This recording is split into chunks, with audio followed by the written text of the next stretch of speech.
फ़लस्तीन के ऊपर रोना छोड़ दीजिए, कोई ज़रूरत नहीं है रोने की। फ़लस्तीन के ऊपर, फ़लस्तीन के ऊपर मातम करने की भी कोई ज़रूरत नहीं है। अगर रोना है तो अपने आप पर रोइए, मातम करना है तो अपने आप के ऊपर कीजिए, क्योंकि भैया आपके रोने से ना किसी के ऊपर कोई फ़र्क पड़ना नहीं है दुनिया में। रोते ही चले आ रहे हैं ना 75 साल से, तो अगले 75 साल तक और रोते रहिए, कोई फ़र्क नहीं पड़ेगा। कि दुनिया बार बार मुसलमानों को मार रही है। पहले 100-150 साल में मारती थी, अब हर 20-25 साल में मारना शुरू कर दिया। अब तो हर 5 साल में कहीं ना कहीं मुसलमान पिट रहा है, और हम सिवाय रोने के और सिवाय बद्दुआएं देने के और सिवाय दुआएं मांगने के और कुछ नहीं कर पा रहे, और कुछ नहीं करते और कुछ नहीं कर सकते। बोस्निया की वार हुई, हज़ारों लाखों लोग उजड़ गए, मारे गए 1982 के अंदर। फिर 2017 के अंदर बर्मा ने रोहिंग्या के अंदर लोगों को मार दिया, 24,000 लोगों को कत्ल कर दिया। मेरे घर में यहाँ पे जो हैंडी मैन है अमेरिका के अंदर, उसके बाप को उसके सामने ज़िबा कर दिया था। वो 10 साल का बच्चा था, और उसको बाद में पनाह भी दी तो अमेरिका ने दी, जिसको हम सुबह शाम गालियाँ देते रहते हैं। हमारे मुल्कों ने किसी ने उस गरीब को पनाह भी नहीं दी। और अब ये मसला चला हुआ है फ़लस्तीन का, और अब सब कुछ याद रखता है, तारीख़ सब कुछ याद रखती है। हम लोगों ने पढ़ना छोड़ दिया। तारीख़ याद ज़रूर रखेगी कि 55 से ज़ायद इस्लामी मुल्क, 1.6 बिलियन से ज़्यादा मुसलमान, 22 से ज़्यादा अरब स्टेट्स, और गज़ा के अंदर पानी की एक बोतल नहीं पहुंचा सके। जब तक बड़े साहब परमिशन ना दें तब तक इजिप्ट अपनी बॉर्डर भी नहीं खोलता एड्स के लिए। बंदे वहाँ से निकल रहे थे, मारे जा रहे थे, उन्होंने अपनी बॉर्डर्स बंद कर दी कि जी हमारे पास नहीं आए, वहीं जाके बने जो कुछ करना है, यहाँ पे आने की ज़रूरत नहीं है। सिवाय बातों के, सिवाय लफ्ज़ी के हमें क्या मिला? लीबिया से क्या मिला? जॉर्डन से क्या मिला? कतर से क्या मिला? सऊदी अरब से क्या मिला? किसी से कुछ नहीं मिला। बोलने की हिम्मत नहीं है हम लोगों के अंदर। अब CNN के ऊपर चले जाइए, जितने इनके एक्स आर्मी चीफ हैं, जितने इनके डिफेंस एनालिस्ट हैं, सबके सब अपनी कहानियाँ गढ़ रहे हैं कि वार यूँ करनी चाहिए, ग्राउंड इन्वेजन ऐसे करना चाहिए, यूँ करेंगे तो इसराइल को नुकसान हो जाएगा, यूँ करेंगे तो फ़ायदा हो जाएगा। सबके सब आके अपने तबसरे कर रहे हैं। पाकिस्तान में आप बताइए ना किसका आपने बयान सुना है? कोई एक्स चीफ हो जिनका आपने बयान सुना हो, कोई एक्स प्राइम मिनिस्टर हो जिनका बयान सुना हो, कोई एक्स प्रेसिडेंट हो जिनका बयान सुना हो, कोई डिफेंस एनालिस्ट हो जिनका बयान सुना हो? ये सारे के सारे कहाँ चले गए? इस्लामिक फोर्स बनाई थी ना पूरी की पूरी, जिसको हम लोग चेयर कर रहे थे, वो किधर गए इस्लामिक फोर्स? उनका कोई बयान सुना है आपने आज तक? सिवाय छोटी सी लफ्ज़ी के 1-2 घिसे पिटे बयान के हम कुछ नहीं कर पाते, और सामने वाले झूठ पे झूठ बांधे चले जा रहे हैं। मैं आपको कुछ स्टेट से, तो हम लोग डेटा साइंटिस्ट हैं, हमारा काम ही डेटा का काम होता है। पाकिस्तान में तो वो भी नहीं कर सके, बाहर आके कम से कम वो काम करने की इजाज़त है। 23 सालों के अंदर, 2001 से अगर शुरू करते हैं तो 23 सालों के अंदर हमास ने इसराइल के ऊपर कोई 27-28 हज़ार रॉकेट फेंके। अच्छा, जो रॉकेट होते हैं ना, वो मिलिट्री ग्रेड रॉकेट नहीं होते, वो जो यूरिया से घरों में बनाए जाते हैं ना, छोटा सा एम्यूनिशन की किसी के सर के ऊपर जा लगे तो बंदा मरे, अदरवाइज वो जख्मी होगा बेचारा, वो वाले रॉकेट। और मोटर शेल्स 5-6 हज़ार वो फेंके। टोटल किसी भी एस्टीमेट से ये 36,000 से ज़्यादा नहीं है, 35,469 है टू बी एग्जैक्ट। आप 36,000 काउंट कर लीजिए इन 23 सालों के अंदर। आयरन डोम आ गया भाई, आयरन डोम तो 2011 के अंदर आया ना, उससे पहले तो आयरन डोम नहीं था, तो बिल्कुल खुले थे, वो आराम से रॉकेट फायर कर सकते थे। इन 23 सालों में इन 36,000 रॉकेट्स ने 69 बंदों को मारा, 69 बंदों की डेथ हुई। अच्छा, उन 69 बंदों में तो इसराइली काउंट करते हैं, और आप देख लीजिए ऑनलाइन तमाम लिखा हुआ है। 2 गायें मर गई वो भी लिखा हुआ है, 2 बकरियां मर गई वो भी लिखा हुआ है, 2 बच्चे हलाक हुए वो भी लिखा हुआ है। इसमें भी 4 फ़लस्तीनी थे अपने, वो पता नहीं उस बॉर्डर की उस साइड पे क्या करें। 4 फ़लस्तीनी 69 में शामिल है, वो हलाक हुए तो बच्चे 65। इसके अंदर जो बंदे 65 मरे उसमें भी 5-6 मुसलमान थे, उनको भी निकाल दीजिए। तो एक्चुअली जो नुकसान हुआ 59-58 बंदों का हुआ, वो लोग वहाँ पर हलाक हो गए। अच्छा, इसका अगर आप एवरेज निकालें तो इसका मतलब ये हुआ 521 रॉकेट जब फायर होते हैं तो एक बंदा मरता है। 69 बंदे मरे, 36,000 रॉकेट फायर हुए हैं, तो 521 रॉकेट फायर होंगे तो एक बंदा मरेगा। अच्छा, ये तो 23 साल की हिस्ट्री चल रही है। उसके बाद क्या हुआ अचानक कि वो बोलते हैं कि जी हमास का एक रॉकेट फायर हुआ और गलती से घूम फिर के वो वापस आके अपने हॉस्पिटल पे गिर गया, हॉस्पिटल की पूरी बिल्डिंग तबाह हो गई और उसमें 500 बंदे एक साथ मर गए।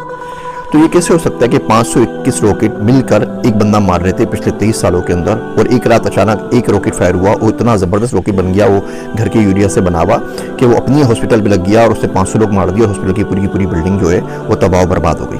और हम लोग ये एजेंडा बाइक कर रहे हैं। आप CNN पे जाएं, हर जगह जाएं, बोलते हैं जी बिल्कुल ही इन्होंने अपने बंदों को खुद ही मारा है, ये खुद ही कत्ल हुए हैं और कातिल अपने खुद ही हैं, और हम ये बात मानने को तैयार हैं क्योंकि हम इसके अलावा कुछ कर नहीं सकते। और ये बर्बरियत जो है ये चली जा रही है और हम सिवाय बद्दुआएं मांगने कुछ नहीं कर रहे। दो तरह के पाकिस्तान में लोग हो गए।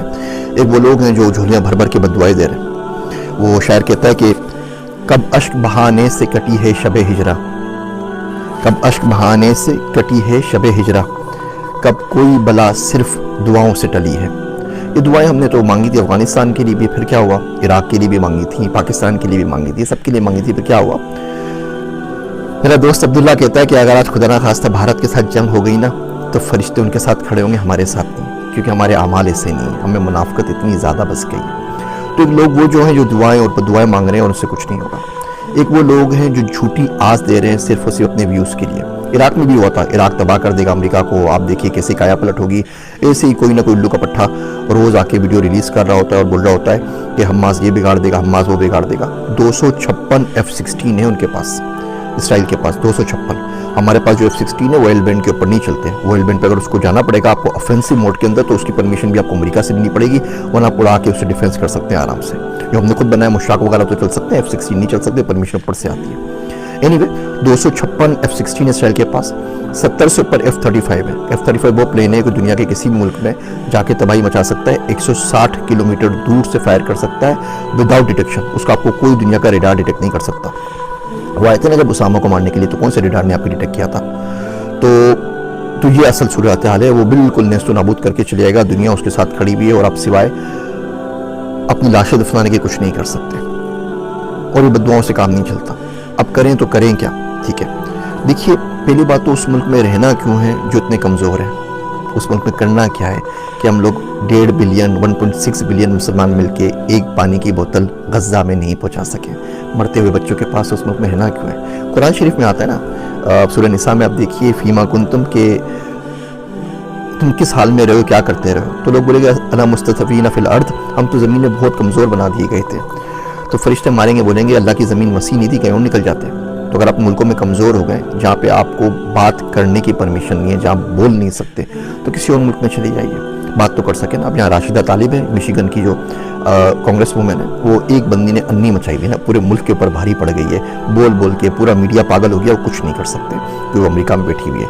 यही राशिदा तालिब अगर पाकिस्तान में होती ना तो आफिया सिद्दीकी की तरह आपके अपने बंदे उसको भर के गाड़ी में लोड करके भेज देते कि भाई इसको भी ले जाए, और बाद में फिर मातम करते रहते कि हमारी बच्ची ले गए, हमारी बच्ची ले गए, हमारी बेटी ले गए, हमारी बहू ले गए, हमारी पाकिस्तान की दुख्तर ले गए, सारी बकवास कर रहे हो तो खुद दे देते हैं। लाल मस्जिद का वाक़या हुआ था ना, तो हम में से कितने बाहर निकले थे। वो तो अपनी घर के अंदर मस्जिद है ना, इस्लामाबाद के अंदर, वहाँ भी गोलियों की बरसात हो गई थी। और ऐसे वाक़यात होते रहते हैं, कभी कोई वाक़या होता है, कभी कोई वाक़या होता है, कभी कोई वाक़या होता है, सारे वाक़यात हमारे पास होते रहते हैं और उसकी सुनगन कुछ नहीं होती। तो इस मुल्क से बाहर निकले। मर्द का हथियार पैसा है, मर्द का जो जेवर होता है वो हथियार होता है, और आज का जो हथियार है वो पैसा है, पैसे से बड़ा नहीं है। तो किसी ऐसे मुल्क में चले जाए या कुछ पैसा कमा सकें ना, ताकि किसी गरीब की डोनेशन कर सकें, किसी की मदद कर सकें, कुछ ना कुछ तो उसके लिए कर सकें। आपके पास पाकिस्तान में फ़लस्तीन के एम्बेसडर मौजूद हैं, जिस मुल्क में वहाँ पर रहते हो, उनसे आगे पूछ लीजिए हाउ वी कैन हेल्प। कोई फ़लस्तीन का बंदा होगा, कोई रेस्टोरेंट होगा, आप पूछ लीजिए मैं भेजना तो मैं किस तरह एड कर सकता हूँ। पढ़ना शुरू करें, देखना शुरू करें, सुनना शुरू करें, क्योंकि ये जो लोग आज चुप सादे बैठे हुए हैं, कल यही आपके पास आएंगे, मैं क्या लफ्ज़ यूज़ करूँ इन लोगों के लिए, और आके आपसे वोट की भीख मांगेंगे इस्लाम के नाम के ऊपर। कौन सा इस्लाम है भैया और कहाँ का इस्लाम है। पैसा एक दीन बचा है, IMF खुदा है दुनिया का, हम उसको फॉलो कर रहे होते हैं। ये मुनाफिकत की बातें बिल्कुल भी नहीं करनी चाहिए। मुल्क से बाहर आइए, पढ़िए, पढ़ने से रिस्क कमाइए, पैसा हासिल कीजिए, रिसोर्सेज हासिल कीजिए। ये राशिद तालिब एक है ना, अगर ये 100 होती ना अमेरिका के अंदर तो आज ये सूरत हाल नहीं होती। हम अपने बच्चों को क्यों नहीं भेजते हुकूमतों के अंदर, हम अपने बच्चों को इलेक्शन क्यों नहीं लड़ाते उन पावरफुल मुल्कों के अंदर जिनकी कहने से कुछ हो जाता है। हम अपने बच्चों को तमाम चीज़ें, नई चीज़ें, टेक्नोलॉजी क्यों नहीं सिखाते। पाकिस्तान का मैं आपको हाल बताऊँ, तलमूद इसराइल की किताब है। मैंने किसी ज़माने के अंदर वो इसराइली ज़ुबान सीखने की बड़ी कोशिश की थी, कुछ किताबें वगैरह मंगवाई थी, तो एक्सपीरियंस हुआ। तो पता चला कि तलमूद जो इसराइलियों की जो मजहबी किताबें मुझे पढ़ने का शौक था, पाकिस्तान मंगवाई जाए, वो अरबी के अंदर शायर हुई थी कतर से। वो किताबें मंगवाई, कुछ और किताबें मंगवाई। वो छित्तर पार्क में मुफ्ती सईद साहब की लाइब्रेरी है, वहाँ पे मौजूद है, आप लोग जाके पढ़ सकते हैं। तो जब वहाँ पर इस्लामाबाद एयरपोर्ट के ऊपर आई तो उन्होंने कस्टम वालों ने रोकनी, तो ये कौन सी किताबें मंगवा रहे हैं आप, ये तो इसराइल की किताबें हैं, ये तो फ़लाँ किताब है, ये तो फ़लाँ किताब है। उनको बोलता रहा भैया किताबें हैं, पढ़ने के लिए मंगवा रहे हैं, रिसर्च के लिए। खैर उन्होंने 4 दिन तक वो रोक के रखा। फेसबुक पे जाके लिखा, लिंक्डइन पे जाके लिखा, कोई अल्लाह का बंदा मदद कर दे, मेरी किताबें छुड़वा दे, मुझे पढ़नी है, रिसर्च करनी है। अब गर्ज वहाँ पे गया, 7,69,000 रुपये उनकी फ़ीस भरी, चालान भरी, पता नहीं कौन कौन सी फ़ीस थी, रिश्वत थी, ये भी नहीं पूछा। वो किताबें छुड़वा के लेकर आया और छत्तरबाग में मुफ्ती साहब की लाइब्रेरी में रखवा दी कि कोई बंदा अगर पढ़ना चाहे तो पढ़ लीजिए। इसी तरीके से एक दफ़े किताब मंगवाई, उसमें इसराइल का नक्शा था, तो हमारे कस्टम हुकाम ने उसको रोक लिया। बोला नहीं ये किताब तो नहीं, आप किस चक्करों में लगे हुए। मैं कहा यार भैया पढ़ रहा हूँ, मुल्क के बारे में जानना चाहता हूँ, जा तो सकता नहीं पाकिस्तानी पासपोर्ट के ऊपर, कम से कम समझने तो दो, पढ़ने भी दो, वो परमिशन नहीं मिली। इवन इंडिया से कुछ किताबें मंगवाई, वो आज तक नहीं मिल सकी, कस्टम्स ने रोक ली। या अमेरिका में मिल जाती। ये देखिए ये नक्शा लगा हुआ है इंडिया का, ये पुराना नक्शा लगा हुआ है। मैं जान रहा था कि किस तरीके से इंडिया को पढ़ूँ, इंडिया का मुझे बड़ा शौक है और मेरा बड़ी ख्वाहिश है जाके विजिट भी करूँ। वहाँ से इन्विटेशंस भी आए हुए हैं टॉक के लिए और बातचीत करने के लिए। उनके बोर्ड ने रब्ता भी किया था कि आप हमारे बच्चों के लिए 5वीं क्लास की बुक लिख दीजिए। मैं कहा भैया लिख तो दूंगा AI के ऊपर बुक, लेकिन उसके बाद पाकिस्तान नहीं जा सकूँगा, मार डालेंगे, तो बहुत बहुत माजरत। तो ये नक्शा पाकिस्तान नहीं आ सका। बहुत कोशिश की, बहुत ट्राई की कि आ जाए। कस्टम ने बोला कि आप किन चक्करों में लगे हुए भैया, पागल हैं क्या, उठाए जाएंगे, क्या कर रहे हैं। तो हम लोगों ने पढ़ना नहीं है। इसराइल 5.6% अपने बजट का, GDP का रिसर्च पे खर्च करता है, दुनिया में सबसे ज़्यादा खर्च करता है। हम पाकिस्तान में 0.01% भी खर्च नहीं करते।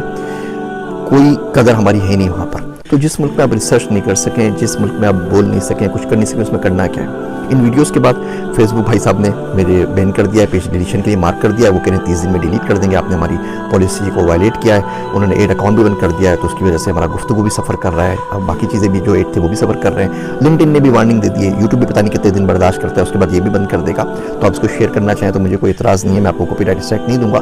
लेकिन भैया ये अलमिया है। अब आप बताइए इसमें आपके और मेरे रोने से क्या हो जाएगा। हाँ रो के दुआ मांगे, उससे इंशाल्लाह ताला अल्लाह हो सकता है कोई सबील करे और आपके दिल में डाल दे कि इंसान का बच्चा कैसे बनना है और दुनिया के अंदर पावर कैसे हासिल करनी है, दुनिया के अंदर रिसोर्सेज कैसे हासिल करनी है। वो पर्सनल फाइनेंस पे आपको मैं किस्तें बनाऊंगा तो आपको दिखाऊंगा कि आप गुर्बत को तोड़ के मिलियनेयर कम से कम बनने की कोशिश कैसे कर सकते हैं। वादा तो नहीं, लेकिन कोशिश कैसे कर सकते हैं। भैया पढ़ना शुरू करें, लोगों को देखना शुरू करें, कौन क्या बोल रहा है और क्या नहीं बोल रहा, और इसको याद रखिए। ये जितने भी आपके पास आ रही ना वीडियोस फ़लस्तीन की, व्हाट्सएप पे आती हैं, फेसबुक पे आती हैं, पे इसको ज़्यादा से ज़्यादा शेयर करें, ताकि आपकी मेमोरी में कुछ अरसे तक तो बाकी रहे ना कि हम लोगों के साथ क्या और कब हुआ था। और ये बात याद रखिएगा कि 55 इस्लामिक मुल्क, 1.6 बिलियन मुसलमान गज़ा के अंदर मरते हुए बच्चों के लिए पानी की एक बोतल नहीं भेज सके। मेरे वास्ते दुआ कीजिएगा। मैं हूँ आप सबका ज़ीशान उस्मानी।